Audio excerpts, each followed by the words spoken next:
사랑하는 성도 여러분, 오늘 이 시간 하나님의 크신 은혜와 평강이 여러분의 삶에 가득하기를 축복합니다.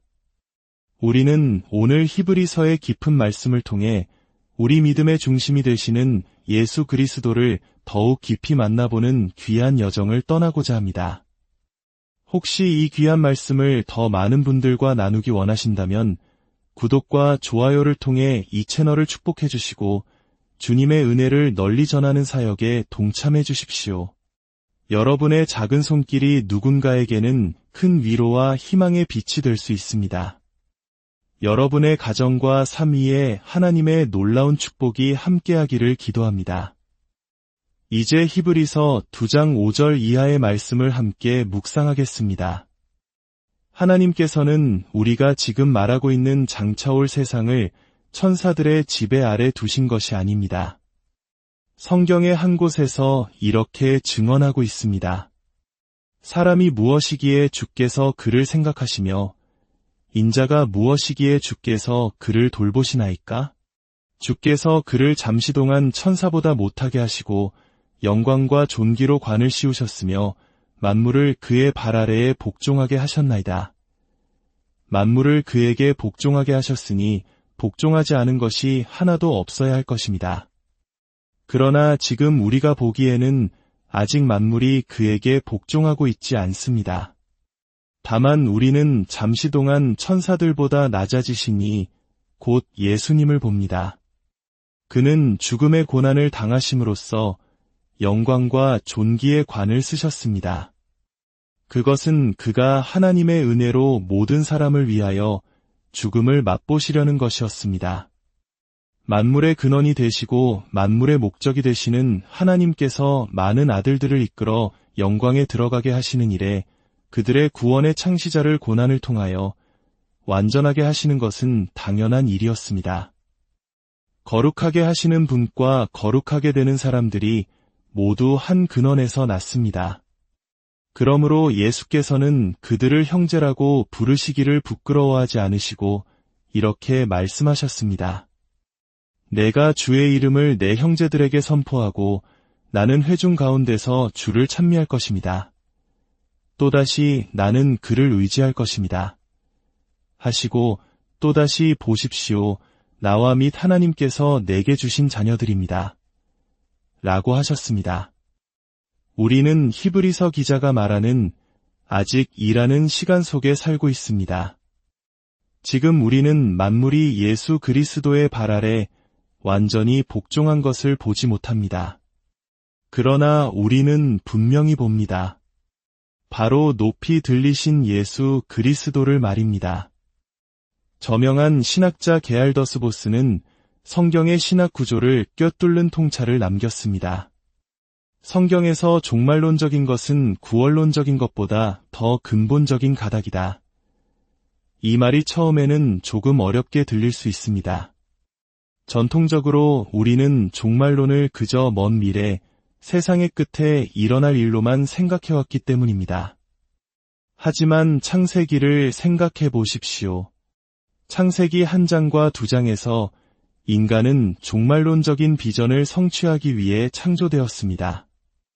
아담은 하나님의 형상으로서 하나님이 온 우주를 위해 하신 일을 자신이 맡은 세상에서 이루어 나가야 할 책임이 있었습니다. 에덴 동산을 땅끝까지 확장하고 모든 피조물을 다스리며 결국 온 세상이 하나님의 성전이 되게 하는 위대한 운명을 가졌던 것입니다.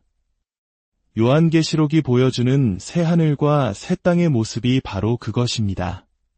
그곳에는 성전이 따로 없습니다. 모든 곳이 성전이기 때문입니다. 모든 것이 영광으로 가득 차 있기 때문입니다. 그러나 아담의 죄로 인해 인류의 위대한 종말론적 운명은 산산조각 나고 말았습니다. 히브리서는 바로 이 지점에서 예수님의 역할을 조명합니다. 예수님은 바울의 표현을 빌리자면 둘째 사람이시며 마지막 아담으로서 무너진 인류의 운명을 회복시키기 위해 오셨습니다. 그래서 히브리서는 이렇게 말하는 것입니다. 우리는 아직 종말의 완성을 보지 못한다. 그러나 우리는 종말의 씨앗, 종말의 보증을 본다. 바로 주 예수 그리스도를 보기 때문이다. 그렇습니다. 세상은 아직 주님의 발 아래 완전히 굴복한 것처럼 보이지 않을 수 있습니다. 그러나 우리는 이미 영광과 존귀로 관 쓰신 예수님을 봅니다. 그분은 휘장 안으로 들어가신 우리의 영혼의 다이 되시며 우리 각 개인의 구원뿐만 아니라 만물의 회복과 변화를 보증하십니다. 그리고 오늘 본문이 말하듯 하나님 아버지께서 그에게 주신 모든 자녀를 영광으로 이끄십니다. 그러므로 히브리서는 남은 장들에서 계속해서 북소리처럼 외칩니다. 여러분의 눈을 예수께 고정하십시오. 구약의 율법과 제사, 그림자들을 넘어 하나님과 인간 사이의 유일한 중보자이신 우리 주 예수 그리스도를 바라보십시오. 오늘 본문은 예수님을 두 가지 놀라운 모습으로 우리에게 소개합니다.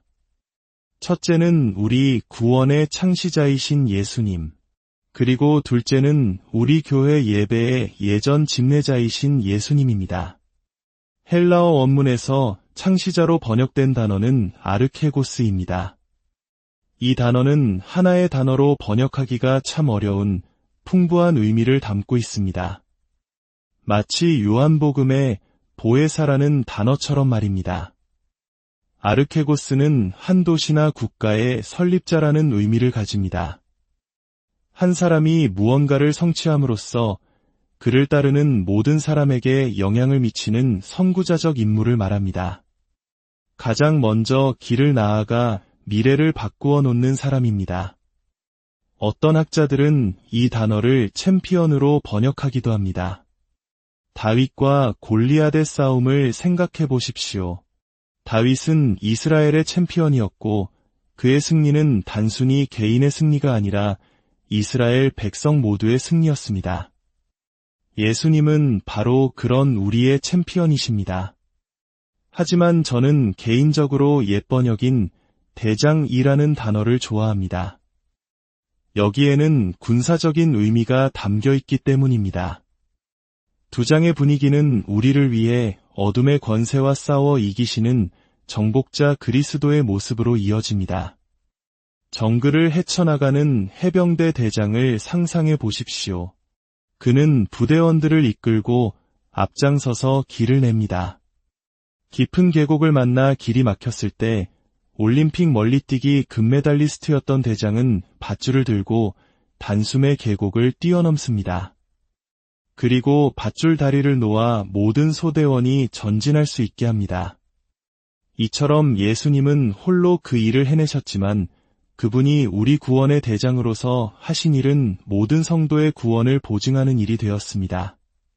제가 섬겼던 교회에 한 성도님이 계셨습니다. 그는 미국의 최고 무공훈장인 명예훈장을 받은 참전용사였습니다. 저는 매주 주일 아침 예배가 시작되기 25분 전이면 제 사무실 창문 너머로 그분이 교회에 오시는 모습을 지켜보곤 했습니다.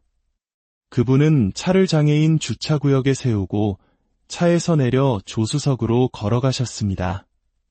그리고 수십 년을 함께한 사랑하는 아내, 몸이 불편했던 그의 아내를 부축하여 예배당으로 들어오셨습니다. 저는 그 모습을 볼 때마다 제가 곧 강단에 올라가 성도들에게 전해야 할 구원자의 모습을 보는 것 같았습니다. 그는 적진에 홀로 뛰어들어 조국을 구한 영웅이었습니다. 그러나 그는 다른 신화 속 영웅들과는 달랐습니다. 그는 다시 돌아와 몸이 불편한 아내의 손을 잡고 하나님의 예배의 자리로 이끄는 사람이었습니다. 이것이 바로 히브리서가 우리에게 보여주는 예수님의 모습이 아니겠습니까? 그분은 우리 구원의 대장이시며 우리를 위해 홀로 적진에 들어가 승리하신 영웅이십니다. 그리고 이제는 연약한 우리 한 사람 한 사람의 손을 붙드시고 아버지의 집으로 영광의 자리로 인도하고 계십니다. 그렇다면 예수님은 어떻게 우리의 구원자가 될 자격을 갖추셨을까요? 본문은 그 이유를 설명합니다. 많은 아들들을 영광으로 이끌 구원의 창시자는 고난을 통해 완전하게 되셔야 했습니다. 그리고 그들을 거룩하게 하시는 분, 즉 예수님은 거룩하게 되는 우리와 같은 근원에서 나셔야 했습니다. 이것은 예수님께서 성육신을 통해 우리의 육신을 입으실 때 아담의 후손으로 오셨지만 죄 안에는 거하지 않으셨음을 의미합니다. 이것이 왜 중요할까요? 만약 예수님께서 우리의 구원자가 되시기 위해 조금이라도 신성의 능력을 빌려 인간으로서의 고난을 피하셨다면 그분은 더 이상 우리의 온전한 대표자가 될 수 없기 때문입니다. 예수님은 완전한 하나님이시자 동시에 죄가 없으시다는 점을 제외하고는 우리와 똑같은 완전한 인간이셨습니다. 이 두 본성은 섞이거나 변하지 않고 오직 예수 그리스도라는 한 인격 안에 온전히 연합되어 있습니다. 그래서 예수님께서 행하신 기적들은 신성을 빌려온 것이 아니라 성령의 능력에 온전히 의지하여 행하신 것입니다. 그분이 귀신을 쫓아내신 것도 하나님의 손가락 즉 성령의 능력으로 하신 일입니다. 이는 예수님께서 우리의 구속자가 되실 자격을 갖추기 위해 절대적으로 필요한 조건이었습니다. 그분은 우리의 인간성을 완전히 그러나 죄 없이 공유하셔야만 했습니다. 이것이 바로 이 말씀의 경이로움입니다. 이러한 이유로 예수님은 우리를 형제라 부르기를 부끄러워하지 않으십니다. 그는 우리와 같은 혈과 육을 공유하시고 같은 가족이 되셨습니다. 히브리서만큼 예수님을 우리에게 가까이 느끼게 해주는 서신도 없을 것입니다. 성육신은 그분이 우리의 대제사장이 되실 자격의 일부였습니다. 또한 그분은 고난을 통해 완전하게 되셨습니다. 여기서 완전함은 도덕적 불완전함에서 완전함으로 나아갔다는 뜻이 아닙니다. 예수님은 사역의 전 과정을 통해 당신께서 감당해야 할 사명을 완수하기에 완벽하게 자격을 갖추어 가셨다는 의미입니다. 그는 아버지께 대한 놀라운 순종을 통해 이 일을 이루셨습니다. 그분은 우리를 위해 에덴 동산으로 돌아가는 길을 다시 개척하셔야 했습니다. 누가복음 2장을 보면 12살의 소년 예수는 키가 자랄 뿐만 아니라 지혜도 자라났다고 기록합니다. 심지어 하나님과 사람에게 더욱 사랑스러워 가셨다고 말합니다. 이것은 그의 인성의 실제를 보여주는 놀라운 증거입니다. 요한복음에서 예수님은 내가 내 목숨을 버리는 그것을 아버지가 나를 사랑하신다라고 말씀하십니다. 십자가에 달리셨을 때 아버지는 그 아들을 보시며 내 사랑하는 아들 예수야, 내가 너를 사랑한다. 지금처럼 너를 사랑한 적이 없었다라고 노래하셨을 것입니다. 첫 아담이 광야에서 그의 사명을 끝냈다면 둘째 아담이신 예수님은 광야에서부터 그의 사역을 시작하셨습니다. 그리고 3년 동안 모든 반대를 무릅쓰고 길을 개척하여 마침내 동산 겟세마네에 이르셨습니다. 그리고 거기서 나의 원대로 마시옵고 아버지의 원대로 하옵소서라고 기도하셨습니다. 그 후 동산에서 나무, 바로 십자가로 나아가셨습니다. 그리고 거기서 그가 결코 원할 수 없었던 나무의 열매, 즉 저주와 죽음의 잔을 받으셨습니다. 우리 구원의 대장으로서 양들을 위해 자신의 생명을 내어놓으신 것입니다. 정말 숨 막히는 은혜가 아닙니까? 할렐루야, 우리 구주, 찬양하지 않을 수 없습니다. 두 번째로, 예수님은 교회 예배의 예전 집례자이십니다. 히브리서 8장 2절은 예수님을 섬기는 즉 예전 집례자로 묘사합니다. 그분은 우리를 위해 희생 제사를 드린 대제사장이실 뿐만 아니라 하나님의 백성을 예배로 인도하시는 제사장이십니다. 본문은 예수님께서 우리 가운데서 하시는 4가지 일을 보여줍니다. 주의 이름을 선포하고 주를 찬미하며 주를 의지하고 주께서 주신 자녀들 가운데 있을 것입니다. 이것은 오늘날 우리 교회 안에서 예수님께서 하시는 일입니다. 첫째, 예수님은 말씀을 선포하십니다.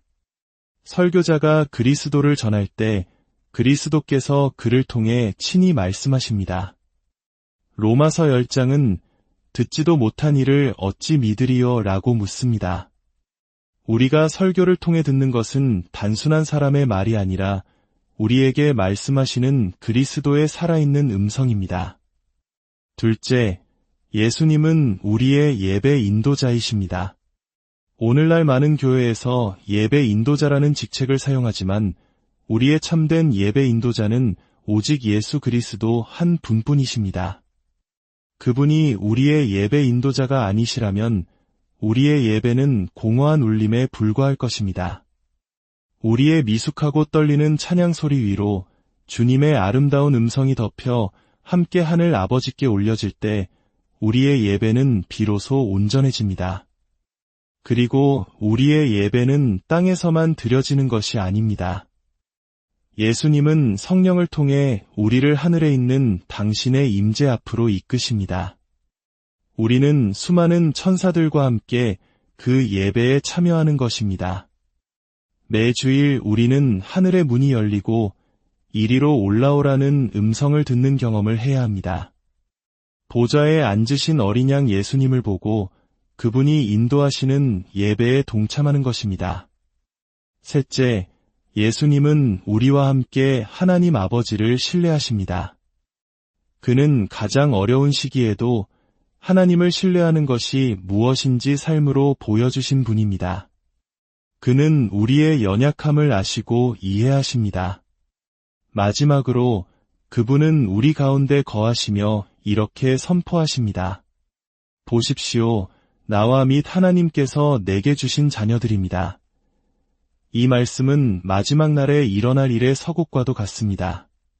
고린도전서 15장이 묘사하는 것처럼 마지막 날에 아들이신 예수님께서 친히 아버지께 복종하실 때가 올 것입니다. 그날 우리 구원의 대장이신 예수님은 아버지 앞에 나아가 그에게 주신 모든 자녀들을 한 명도 잃지 않고 아버지께로 인도하며 이렇게 말씀하실 것입니다.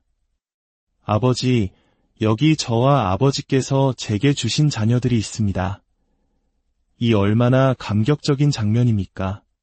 우리가 그분의 자녀가 된 것은 우리에게 어떤 가치가 있어서가 아닙니다. 그것은 아버지가 우리를 사랑하셔서 아들에게 주셨기 때문입니다. 예수님은 아버지가 주신 선물이기에 우리를 그토록 소중히 여기시고 우리를 위해 모든 것을 행하시는 것입니다. 오늘날처럼 가정이 해체되고 관계가 무너진 시대에 예수님은 당신의 백성들 가운데서 참된 가족 공동체를 재창조하십니다. 세상은 깨어진 가정의 아픔을 안고 살아가는 이들로 가득합니다. 그들이 우리 교회 공동체 안에 들어왔을 때 예수 그리스도의 임재 안에서 변화된 참된 가족의 사랑을 보고 경험하게 해야 합니다. 보라, 나와 하나님께서 내게 주신 자녀들이다. 라는 이 선포는 바로 교회를 향한 세상의 외침이 되어야 합니다. 저곳에는 정말 하나님이 함께 계시는구나. 나도 저 가족의 일원이 되고 싶다. 사랑하는 성도 여러분, 우리의 구원의 대장이시며 우리 예배의 인도자이신 예수 그리스도를 바라보십시오. 그분은 우리를 형제라 부르기를 부끄러워하지 않으시며 지금도 우리 가운데 살아 역사하십니다. 그분이 인도하시는 예배에 참여하며 그분이 만들어가시는 사랑의 가족 공동체의 일원으로서 세상을 향한 빛이 되시기를 바랍니다. 함께 기도하겠습니다. 주님, 이 놀라운 말씀을 주시니 감사합니다. 천사보다 뛰어나신 우리 구주 예수 그리스도를 높이 찬양합니다. 우리를 위해 인간이 되시고 고난을 통해 구원의 길을 여신 주님의 사랑에 감사합니다. 또한 지금도 우리와 함께 예배하시며 우리를 아버지께로 인도하시는 주님을 신뢰합니다. 우리 교회가 세상 속에서 주님의 사랑을 증거하는 참된 가족 공동체가 되게 하옵소서. 우리 주 예수 그리스도의 이름으로 기도합니다.